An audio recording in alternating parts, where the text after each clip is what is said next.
যে নিজে থেকে পলায়া যায় তারও তো আর ফিরে আনা সম্ভব না। সম্ভব? আরমান ভাইয়ের জন্য মনটা খুব খারাপ লাগতেছে। আরমান ভাই শৈলী ভাবিরে খুব মায়া করতো। আচ্ছা শোনো, তুমি সকাল থেকে কিছু খাইছো?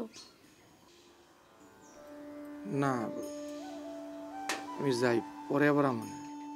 পরের আশা পরে আসবে, তুমি বউ দুইটা ভাত দিয়ে আমগুলোকে খাও। না, পরে আবার আমন, এখন যাই না। কইলাম না বউ। ওই যে কাকা আয় পড়ছে, তুই তো আমার ভাত খাইতে কইতেছস, কাকাই তো আমার দেখলে আবার শাবল দিয়ে ধরাইব। মজনু কাকা, তো নতুন মাস্টার বলে চলে গেছে? হ কাকা, এর লেগে মনটা অনেক খারাপ কাকা। আরে বাজান, আমি মায়া, এই মায়া জিনিসটা বড় খারাপ জিনিস রে বাপ। এই মনে কর গাছের পক্ষী গাছে এসে বসে আবার উড়া যায়। ওরে উইড়া যায় রে শুয়া পঙ্খী, পয়ড়া রয় তার মায়া।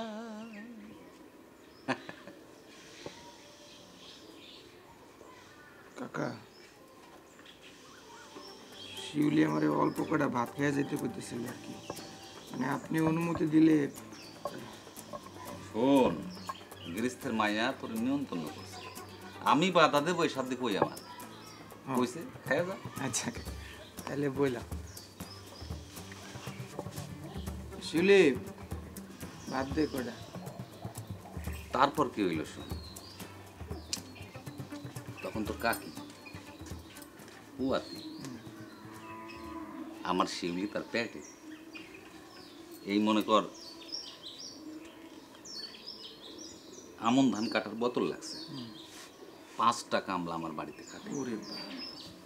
একদিন দুপুর বেলা এক কামলা কইল তোর কাকিরে, কাকি তোমার হাতের রান্নাটা অনেক ভালো। বাপরে, এইটাই তো গৃহস্থের সুখ রে বাপ। তাহলে খাই।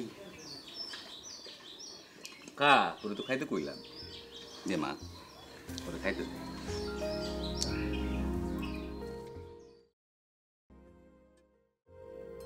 আরমান কেমন আছো? স্যার, আপনার সাথে আমার কিছু কথা ছিল। আমি জানি তুমি কি বলবে। শৈলী চলে যাওয়াটা যেমন তুমি মানতে পারছো না, আমরাও মানতে পারছি না। আমাদের স্কুলের জন্য ওকে খুব দরকার ছিল। কিন্তু স্যার, শৈলী যে চলে যাবে এটা নিশ্চয়ই আপনি আজকে জানেননি? না, অনেকদিন আগে থেকেই জানি। ওকে নিয়ে মনসুর চেয়ারম্যানের ছোটো ভাই যা শুরু করেছিল, ওর এখানে থাকা খুব রিস্ক হয়ে পড়েছিল। কিন্তু স্যার, শৈলী চলে যাবে, চলে যাওয়ার সিদ্ধান্ত নিয়েছে এটা সবাই জানে, কিন্তু আপনারা সবাই আমার কাছে গোপন করলেন। আপনি তো স্যার সবই জানেন, শৈলীকে এই গ্রামে আমি নিয়ে এসেছি, আর ও যখন চলে গেল তখন সবাই ওর আপন হয়ে গেলেন, আমি কেউ না। শৈলী বলছিল, শৈলী কি বলেছিল সেটা আমি জানি স্যার। শৈলী চলে গেছে, এটা কষ্টের ব্যাপার, আমার জন্য অনেক কষ্টের ব্যাপার। কিন্তু আপনারা এই গ্রামের সবাই মিলে আমার সাথে যা করেছেন তার চেয়ে অনেক বেশি কষ্টের। আপনারা আপনাদের গ্রামের ছেলের ইমোশন বুঝলেন না তো স্যার। আমি আমি স্যার খুবই কষ্ট পেয়েছি। আরমান দাঁড়াও। স্যার প্লিজ আমাকে সান্ত্বনা দেবার ট্রাই করবেন না। শৈলী একটা ঠিকানা দিয়ে গেছে আমাকে, অবশ্য বলেছিল তোমাকে জানি ঠিকানাটা না দিই। একটা অন্যায় হয়ে গেছে তোমার সঙ্গে, আরেকটা অন্যায় করতে চাই না। এসো আমার সঙ্গে আমার অফিস রুমে, এসো।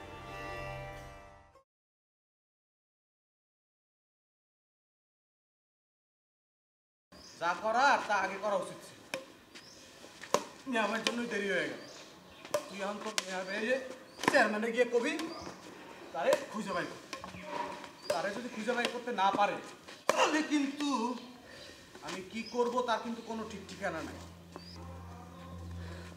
লবই আর ভালো লাগতেছে না, আপা গেছি।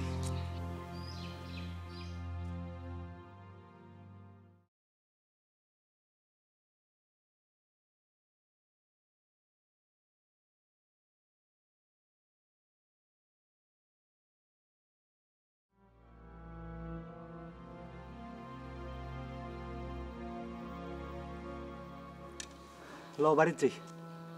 তুই যা,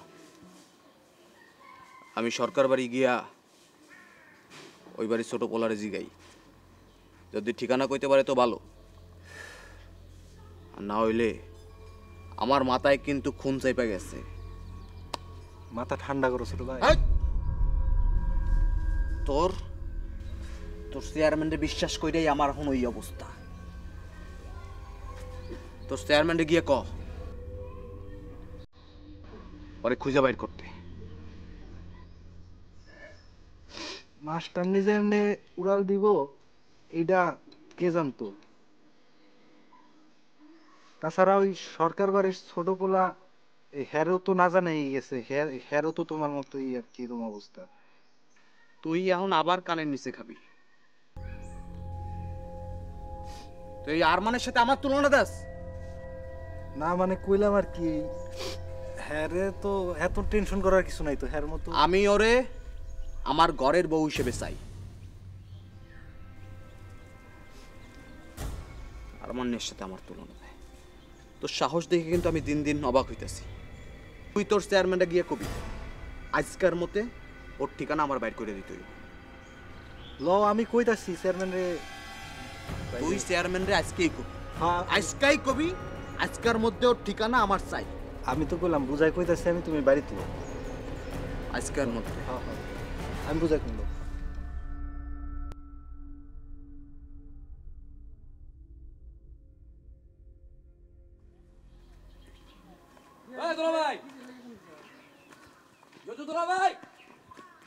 আসসালামু আলাইকুম।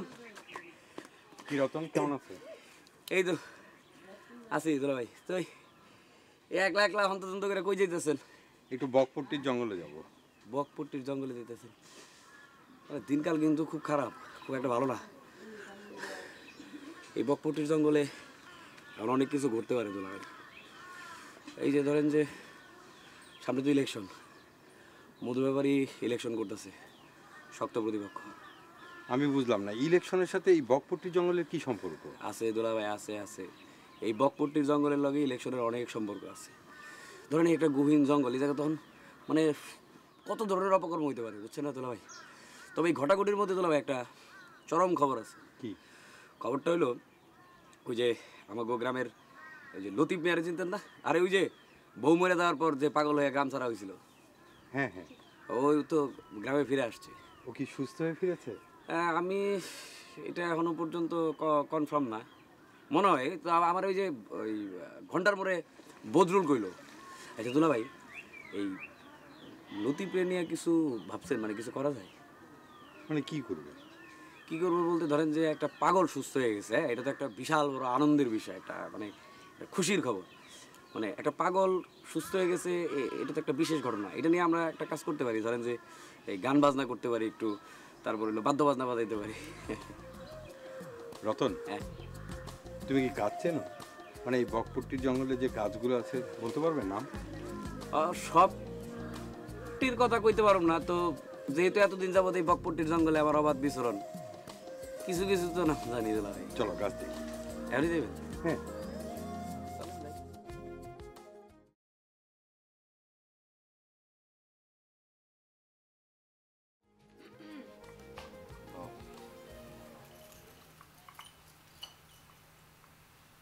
তুমি কি আমারে কিছু বলতে চাও?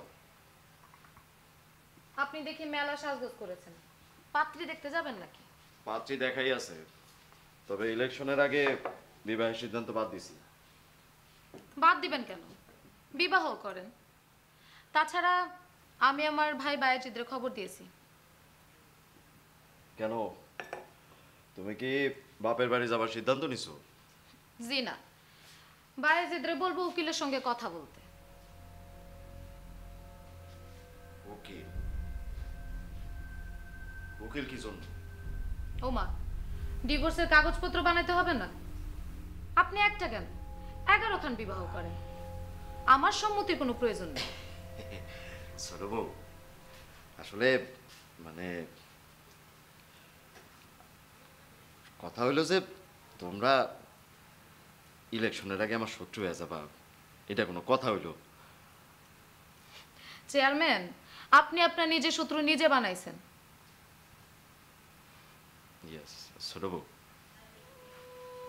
আসলে কাল রাতে আমি তোমার সাথে মশকরা করছি, তোমার সোহাগ না পাইরা রাগে মশকরা, তুমি বুঝলা যাও।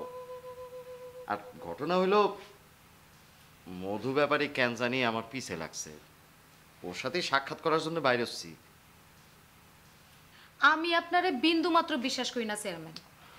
আমি গরিবের মেয়ে, একটুখানি সুখের জন্য আপনারা বিবাহ করেছিলাম। ছোট বউ, এই যে আমি তোমার হাত ধরে কইতেছি, তুমি এটা ভুলে যাও। হ্যাঁ ভুলে যাও।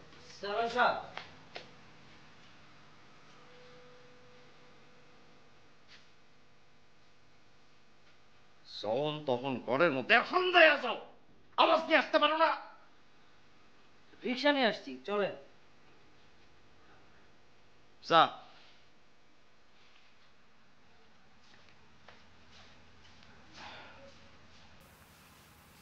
চলো, সামনে ইলেকশন, তোমরা যদি আমার সাথে এরকম করো, আর তোমার সাহায্য ছাড়া আমি কিছু করতে পারবো? একটু হাসো। আমি যাই। হ্যাঁ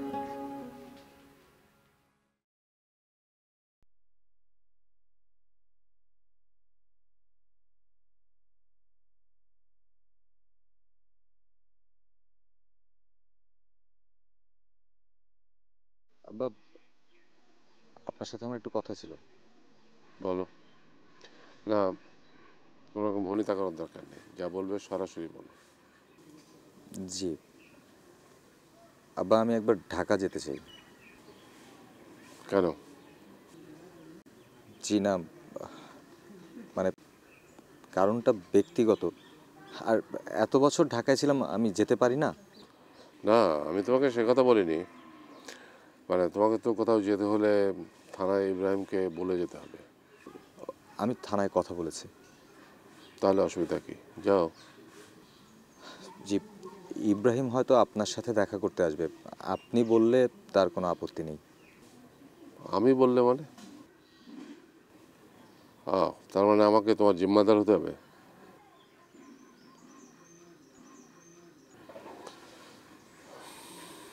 তুমি কি ঢাকায় শৈলীর সাথে দেখা করতে যাচ্ছ?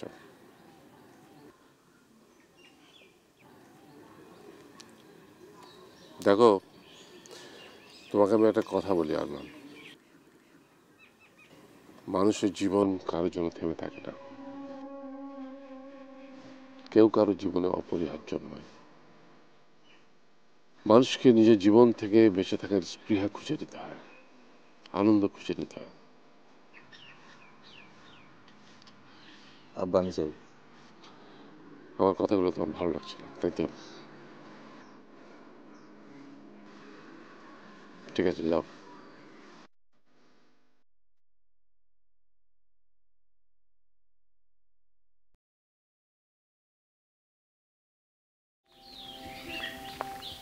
চেয়ারম্যান সাহেব, ব্যাপারই আসতেছে।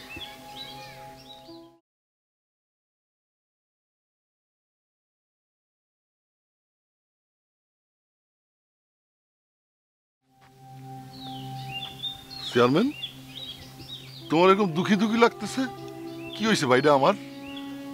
আমার লগে মশকরা করো না মধু। এইটা একটা কথা কইলা? তুমি হলো এই এলাকার চেয়ারম্যান, তোমার লগে মস্করা করতে পারি? তা চেয়ারম্যান, গ্রামে কিন্তু অন্যায় অবিচার বারন্ত। গ্রামের ইজ্জত মনে করো যে একেবারে মাটির সাথে গড়াগড়ি খাইতেছে।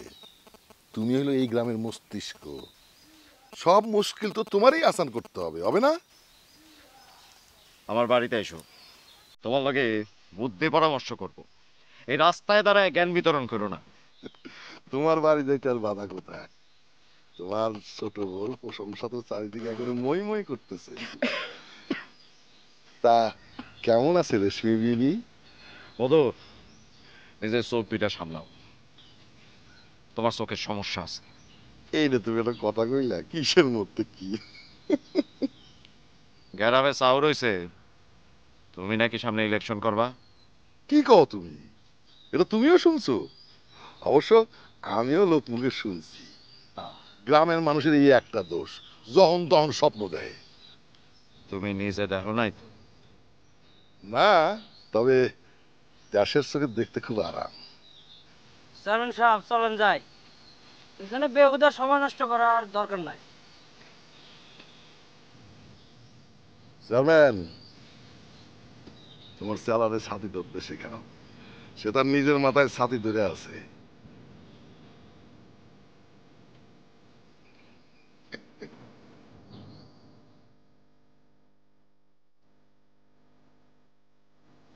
চল